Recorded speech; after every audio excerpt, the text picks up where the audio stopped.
I was, separation anxiety, all this stuff. And these kids, when the leaders like walked around the corner, they shoved me into the fence. They threw me down on the ground. They kicked me in the private parts. And they said that you're such a retard. Go back to Connecticut. And I just sat there and just cried on the ground as they walked away.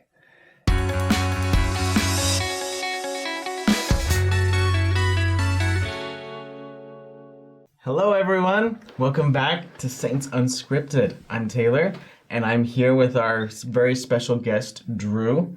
And he's come on here to talk about his book that he wrote. He's written a couple of books, actually. I feel like I've accomplished nothing in my life now because he's written 2 books. I think we did another episode with you before. Uh-huh. It was all about missionaries and mental illness. Yeah, right? Correct. We'll throw a link up for that one. But. Yeah. So you should go check that out. But today we're talking specifically more about bullying and your book that you wrote about that. It's called Stand Guard at the Door of Your Mind. Stand Guard at the Door of Your Mind. It's like a whole sentence, which is way cool. So tell us a little bit about your book and yourself and a little bit about it. I'm 25. I'm a failure. No, writing is just something that's always been like therapy for me. Just writing out, journaling, It's just basically my books are my journals. So all my personal experiences, all my stories, they just make their way into a format that... And you're like, I can make money off of this. Fits into a book. I can publish this. Exactly. But this particular book, I basically wrote it because I wanted to give people an outlet to understand that, we all struggle with various things in our lives. So I address topics such as, mental health. I talk about suicide. I talk about pornography.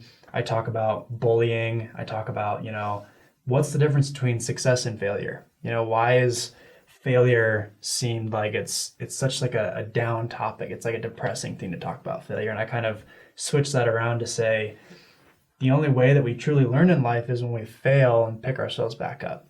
Yeah. And so, this particular area that we're talking about today, bullying, is one of those topics in my book that I'm just super passionate about. So I'm excited to share my story. Cool. So the book itself is not all about bullying. No, that's one slice of it. Okay. Yeah. But you're kind of an expert in that field. You could say I'm an expert because I've been the victim of it multiple times. So. Okay. So I grew up in Connecticut. That's where I was raised. That's where my childhood takes place. It's, home to me still, 15 years later, just because I loved it so much, had so many great friends. Yeah. But I always experienced a lot of separation anxiety, which for people that don't really know what that is, it happens to be, a state of mind, a diagnosis, whatever you want to call it, where you can feel really homesick when you leave a person or a place that you're comfortable with. So for me, it manifested itself in a lot of fear, a lot of panic, a lot of, like I said, homesickness when I would leave my mom. So whether that was, Gotcha. 7 hours at school, whether that was like an overnight camp out, I would just get super sad. Is this when you were younger? Yeah, when I was younger. So it happened multiple times throughout my childhood, but it only lasts for like a month or two, and then I'd like bounce back and it'd be totally fine. Okay. But when that's a long time though. Yeah. You say that like so casually. It's like a month or two. No big deal. I still remember one day in like 4th grade, I went through like a whole box of tissues in like a 4-hour period just because I was like crying so much. Oh, gosh. But luckily, like the kids were nice, and what can you do? And so I ended up outgrowing those particular areas. And when I was 12, my family moved to Utah. My dad got a new job. We moved to Utah. And I was excited because, all my family was in Utah, grandparents, aunts, uncles, cousins. We'd visited Utah once a year. So I was, happy to be here. And we moved in May of 2008. In August of that year, I went on a scout camp with, some people in the ward. And that's kind of where my journey with bullying began. So Gotcha. I went to bed, I think it was like August 2nd, 2008. I woke up August 3rd, and all of a sudden my separation anxiety had come back, just out of the blue. Kicked in. And how old were you? 12. 12. So I woke up and I was like a wreck. I was like scared. I was like, where's, my parents? I don't want to be here. And it was just such a new thing that I hadn't experienced in years. And, you take into account I was the new kid. I wore glasses. I had this separation anxiety. And so I was kind of the perfect target for people to look at me and be like, oh, look at this, So they're like, who's this crybaby, that just moved here? Because they had all been in the same ward, same scouting troop for years. So they were all close, and I was kind of this outsider that was coming in. And I've always been kind of, introverted, sensitive. And so that obviously didn't help, knowing that I was now, this kid that was constantly in a state of panic and fear and whatever. And so that is kind of what started the bullying. And so I was around these kids, a few days a week because I wanted to get out and I wanted to play and I wanted to go to church, go to school. But these kids just made it a living nightmare for me to want to go out. I still remember the first major time that I was bullied. We had this alleyway right next to my house. We were doing some service project in the alleyway. I was, separation anxiety, all this stuff. And these kids, when the leaders walked around the corner, they shoved me into the fence. They threw me down on the ground. They kicked me in the private parts. And they said that you're such a retard. Go back to Connecticut. And I just sat there and just cried on the ground as they walked away. And at first I was in a state of shock. This is where did that come from? This is totally new to me. I didn't know that kids could treat each other that way or would treat each other that way. Right. And I went home and I ran upstairs to my parents and I said, this just happened. And I was crying. And, to this day, their answer always stuck with me. And I never applied it because I don't feel that is the way to reciprocate towards bullies. But they basically just said, well, call them a retard back. Kick them, punch them back. Because, whether that's a generational thing, whatever, they just wanted me to stand up for myself in a way that was, reciprocating the bullying with bullying in a sense. Yeah. But I've never felt like that was the answer. Whether that was because I was short, whether that's because I thought I was going to get beat up more, or whether that was just because I thought, why would I stoop to the level of the bully in order to try and, calm the chaos for a matter of minutes before they, come back with a greater vengeance. Wow. So, and how long after that did you deal with this? 4 years. For 4 years? Yeah. So, if fighting back is not the answer, what was your answer? What was your response? Well, I didn't cope with it very well. Because the bullying got to us an extent where it was just so bad, I was homeschooled 7th through 9th grade. And that actually perpetuated the bullying because now I wasn't the kid who was making all these other friends. I was still in the same house, same ward, same scouting troop, didn't, have an outlet with other people to get away. Yeah, that didn't do any good. And it's one of my regrets in life that I should have just gone to school and dealt with it that way. Built a circle of support, friends there. Exactly. But no, I used that pain and I coped with it by viewing pornography. I coped with it by, playing a lot of video games, just all the stuff that you're like, that's unhealthy. That isn't the best way to cope. That's not a good coping mechanism. But unfortunately, a lot of people do that. No, it's normal in the sense of, it's just there. It's common. Yeah, it's there. It's an escape. It's a distraction. But, obviously that particular coping mechanism taught me that just brought more pain and more shame and more embarrassment instead of more relief. Okay. And so, I dealt with that for, years, 12, 13, 14, 15. When I was 16, my parents decided they wanted to move houses. And so they moved 3 miles away, which took us out of that ward, took us out of that stake, took us, to a different place. Yeah. And that's where I started to heal. But not necessarily heal in the sense of things are better. It just kind of took me out of that scenario where I didn't see those kids that often anymore. Yeah. But unfortunately, it turned into cyberbullying at that point. Where, for Pete's sake. I know. You can't get away from it. Yeah. Where these kids would text me these inappropriate jokes or would say hateful things, and tell me to go hurt myself, stuff like that, where I I would just read it and be like, what the heck? Like, what is going on? This isn't healthy. This isn't good. And then about 6 months after that, I started to play sports. I got out of the separation anxiety again and kind of took it from there to make more friends and do better things with my life.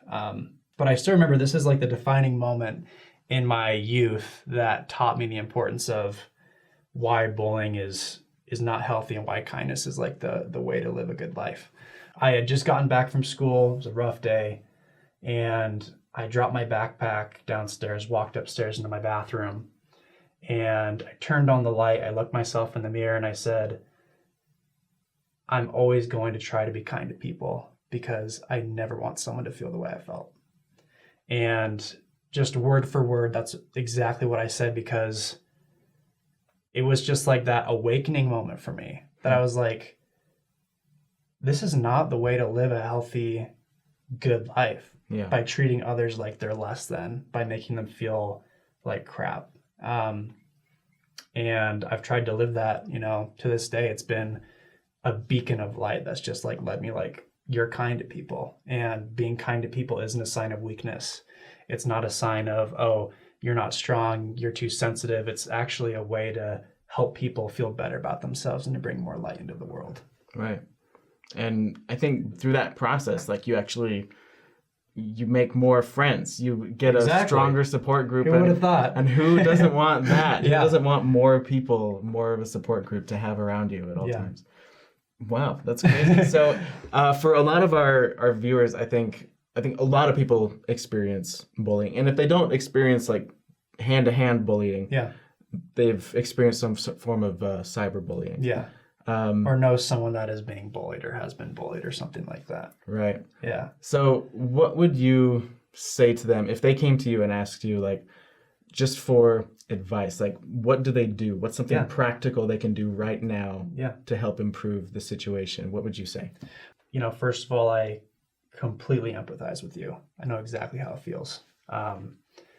You're not, weak. You're not a bad person. Unfortunately, this is common, but we're going to deal with it in a healthy way. Yeah. And so I would say everyone's individual circumstances are different. Like for some people, it may be the healthy thing to stand up for yourself in a way that you are a little bit physical. Sometimes you may need to push someone back and say, I'm not going to deal with this, and set a boundary right then and there. Yeah. Not necessarily reciprocate the bullying, but set a harsh boundary for yourself and say, I'm not going to be treated this way. Oh, what's wrong? You gonna cry? Take a good look. You see any tears? That makes sense, and I think that's healthy. Yeah, and that's healthy. For other people, you may not be in that particular situation or, have the physical stature to do that, and you may need to cope in other ways. And I talk about this in the chapter that I write about in my book, that there's a few different things that you can deal with this in a healthy way. Something that I say is get really good at something. And I use the quote by Frank Sinatra, the singer. He said, "The best revenge is massive success." And that's honestly why I'm at where I'm at in my life, in a sense, because I took that pain and I used it to kind of drive the point home. I don't call anybody out in the book, but those memories are ingrained in me. Yeah. And so I use that pain to kind of write about it in a way that can reach, a lot of different people. But I talk about, if you like sports, go to the gym and work on your jump shot. Go to the skating rink and, break out your skates and learn figure skating or something. I talk about learn how to be a great writer, a great scientist. I was just going to say, if you like writing, go ahead and start writing. Take that pain that you're experiencing and be kind to your future self by saying, you know what, I'm going to take these experiences and I'm going to get so dang good at this that the bullies 10 years from now are going to look at me and say, oh my gosh, like, look what he did. Yeah, I remember what I did to him. And don't expect them to apologize, because most likely they never will. Yeah. But yeah, I would say based on individual circumstance, decide what you're going to do. Try and bring in adults, because it's not a sign of weakness to say I need help. Like, can you like talk? That's to your support someone? group. Yeah, That's exactly. That's your reinforcements. And hopefully they're in a position to do that. And if not, then you go to that third step, which is just get super good at something. Take that pain, take that heartache, and let it drive you into becoming really good at something else. And then eventually you'll master that skill, you'll master that activity, and be able to use that to become successful and leave all of those memories behind. And what's great about that is, what I think is that, like, a lot of the time when people are bullied, they come to identify that with themselves. Like they define themselves by their bullies and how their bullies treat them. But finding something that you're really good at and becoming successful at it, like then you start to define yourself by that, by your strengths instead of by the perceived weaknesses from other 100%. people. I love it. So yeah. So that kind of forms a new identity. And I think that's great. Yeah. Wow. So that's way cool. I'm gonna have to pick up this book and check it out because it addresses all kinds of stuff. But thank you for finding that part of your identity and mastering that because now you've turned it around and you can help other people with that. And he's the reason right there. And he's the reason. Grace. Honestly, I wouldn't be where I am today without Jesus. And that's just like, it may just be like a cliche, whatever, but he was the perfect example of that. In all truth, he is the perfect example of how to be kind and how to set boundaries, and it's amazing grace. Cool. Well, thank you so much, Drew. Yeah, my pleasure. The book comes out first week in August. Okay. So, and where can we find it? Amazon is probably the easiest way that you can find it. Amazon's the easiest place to find anything. But it's also going on the shelves at Deseret Book. Yeah, Deseret Book. Cool. And reach out to me on social media if you're getting bullied and you need someone to pick you back up, because that's what I'm here for. So. Cool. And they can find you where? Instagram, Facebook, it's Mr. Drew B. Young is my handle. You can probably put that in the show notes or something like that. So, we'll do that. We'll leave it down in the description. Thanks for watching, everyone, and good luck with your bullies.